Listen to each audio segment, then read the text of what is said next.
আজকে ছিল 17 নম্বর রোজা। সকাল সকাল উঠে দেখি আমাদের বাড়ির পাশে একটা বাড়ি নতুন ভাবে তৈরি হচ্ছে। ঠিক তারপরেই পুকুর পাড়ে এসে দেখি একটা ছোট্ট ভাই এটাকে মেলানোর চেষ্টা করছে, তবে কিন্তু সেটা কিছুতেই মেলাতে পারছিল না। সেটা দেখার পর চলে আসি বাড়িতে। এবার দেখি বাড়িতে মা যত্ন সহকারে কাঁঠালের বাচ্চা রান্না করছে, মানে এঁচোড়। তবে আমি রান্না করতে পারি আর না পারি, কিন্তু নাড়তে আমি ভালোই পারি। তবে এবার তোমাদের একটা কথা বলি, যত রকমের সবজি আছে আমার কিন্তু এঁচোড় দারুণ লাগে।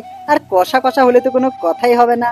একটা পরিষ্কার কথা, গরিবের কাছে কিন্তু এঁচোড়টা একেবারে মাংসর মতো। দুপুরে গোসল করার পরই দেখি চলে এসেছে সবজিওয়ালা, আর যেখানে কিন্তু প্রচুর রকমের সবজি ছিল। তবে এত সবজির মাঝে আমি নিয়েছিলাম দুটো কাঁচকলা, আর ইফতার করার জন্য নিয়ে নিয়েছিলাম দুটো লেবু। এবারে একটা সময় সন্ধ্যের দিকে ছোট ছোট ভাইদের সাথে দাঁতন করছিলাম।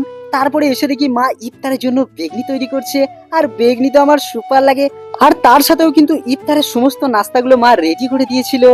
মাগরিবের আজান শোনা মাত্র হালকা করে ফল আর মুড়ি খেয়ে আজকে 17তম রোজাটাও পার করে দিলাম।